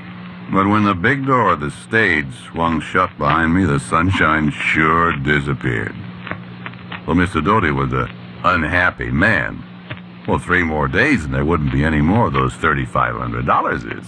And he didn't like it a little bit. And guess who he took it out on? This is the worst story I ever had to work with. It positively smells bad. I didn't say. It's your story, Mr. Doty. All I got left is a monster, and you probably turn out to be Santa Claus or somebody. You listened to me when I told you how to do it. I didn't say. I listened to you, Mr. Doty, and now look what we got. Now I have to give up my beautiful idea of having 3 monsters instead of 1. Because then we'd have had to reshoot practically the whole picture, and you'd have made another $1 million. I didn't say that either. So, if you think you could possibly dredge up your original script, I think I can possibly make it into an acceptable B picture. Although that's a task even for a director like me. Mr. Doty doesn't realize what an unconscious humorist he is. That guy could make a B picture out of the signing of the Declaration of Independence, even if he had the original cast. So get to work. Get to work and do something. Have I got to do everything around here? Get a move on you. Oh, I got a move on me. Even if you think I disliked that guy up to now. I went back to my office and explained that I was exhausted after what he had... He led to me the last 2 days. You've got to get things to be somehow. You've been on your feet for almost 2 days, Mr. Ramsey. Where were we? Scene 168, long shot interior mansion night. From the top of the stairway, a figure appeared indistinct in the shadow. We guessed rather than see the twisted evil form of the monster as he sears over the balustrade. From the foreground right, the butler appears and stops slowly up the stairway. As he reaches the 4th or 5th step, the camera stops to move in the following. With Kramer says and the camera holds on the last 3 steps as the butler reaches the top. Cut to... Hey, wake up! I'm sorry. Where were we? Ramsey, you gotta get them. Please. Lie down for 10 minutes. Yeah, it's your like... Mr. Ramsey's off. Oh, my dear. Yes, Mr. Doty. All right. All right. Hello? Yes? Sure. I'll be right over. Oh, Mr. Ramsey, I would... You know what, Mary Lou? Well, put on your coat. It's raining again. You know what? What? I wish I was a monster.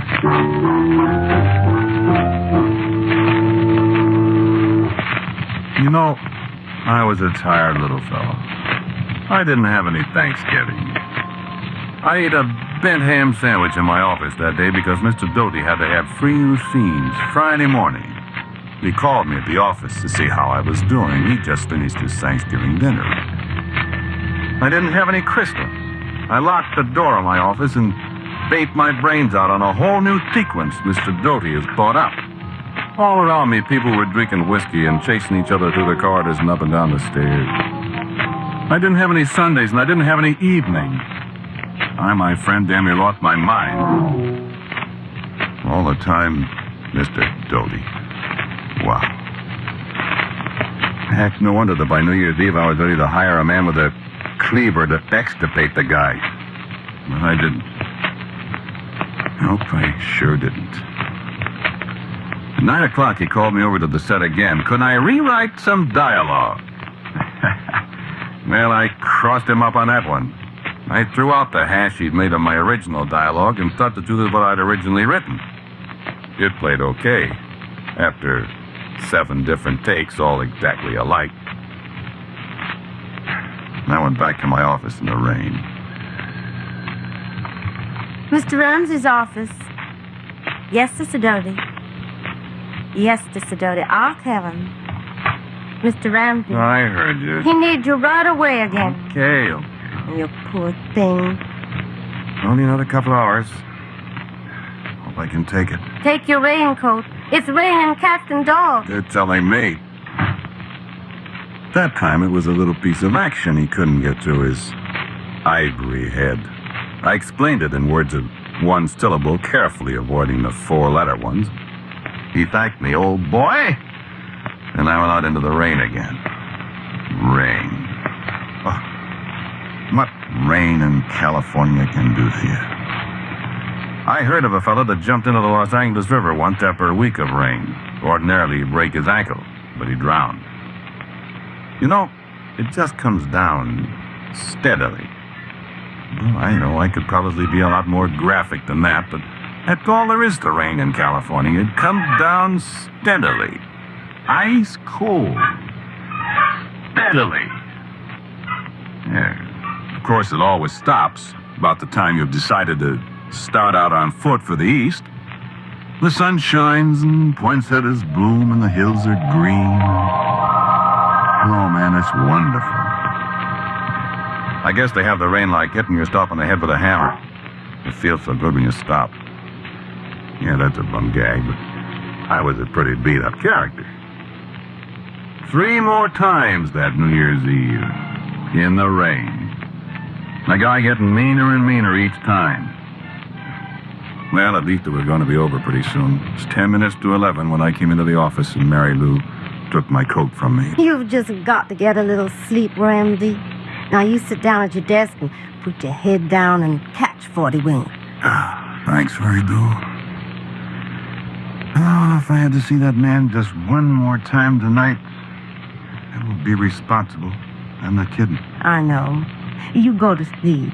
The kid, you're as all in as I am. Well, at least I don't have to face him. He's got to stop at midnight.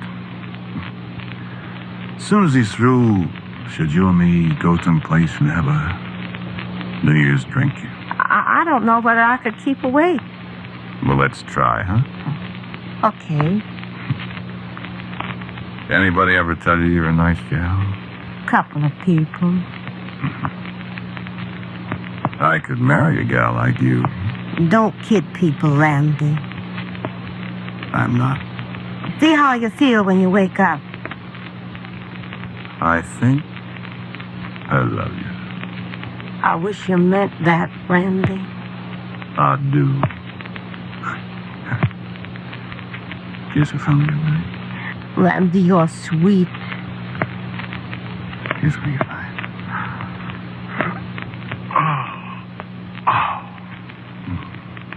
I'm sorry. Go to sleep.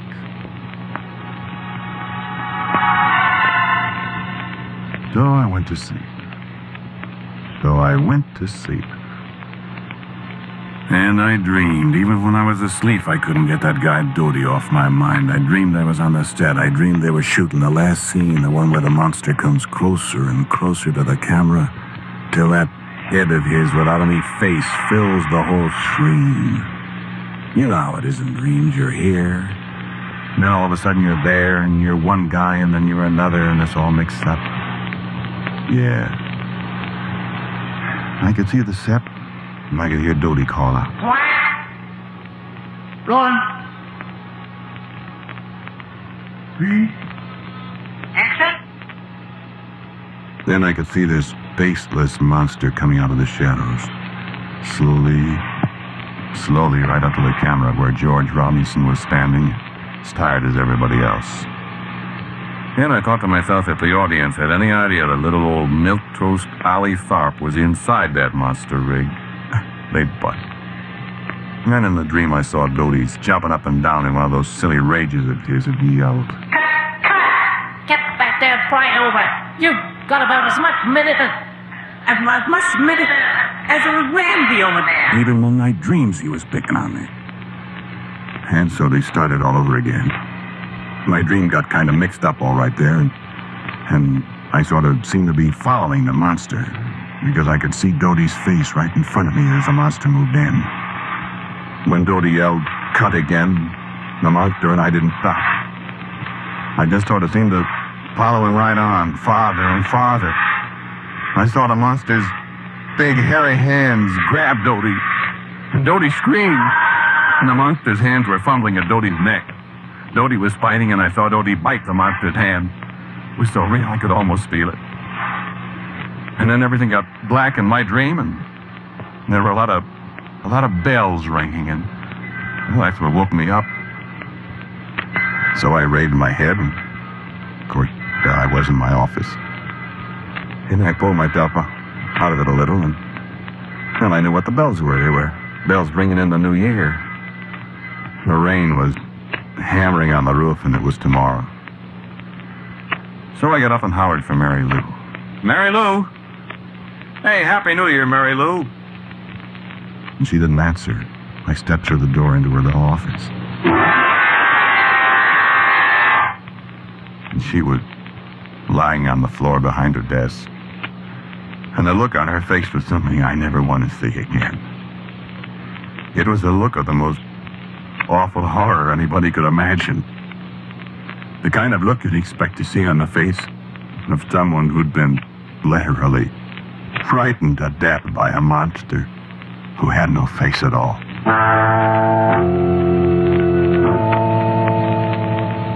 So I stood there. After a few seconds, I heard people yelling outside, and I heard somebody yell that Holly Fopp had killed Dodie. Somebody else said, no, Holly Fopp was dead too, with a broken neck in his dressing room. And my hand hurt. When I raised my hand to look at it, right across the thick of my palm were teeth marks. Deep, bloody teeth marks where Dodie had bit me when I strangled him.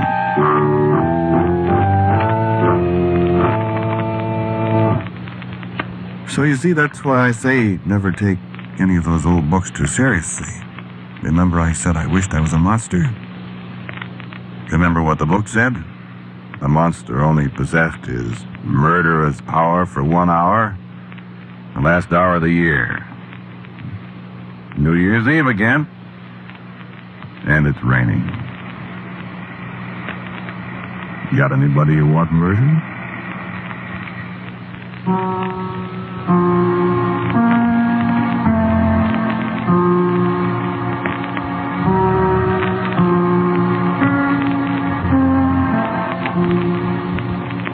You have listened to Quiet Please, which is written and directed by Willis Cooper. The man who spoke to you was Ernest Chappell. And Muriel Kirkland was Mary Lou. Pat O'Malley was Dodie. Music for Quiet Please is composed and played by Albert Berman. Now, for the word about next week's Quiet Please, here is our writer-director, my good friend, Willis Cooper. I have a story for you next week about a man who was haunted. It's called The Little Visitor. And so, until next week at this time, I am quietly yours, Ernest Chappell.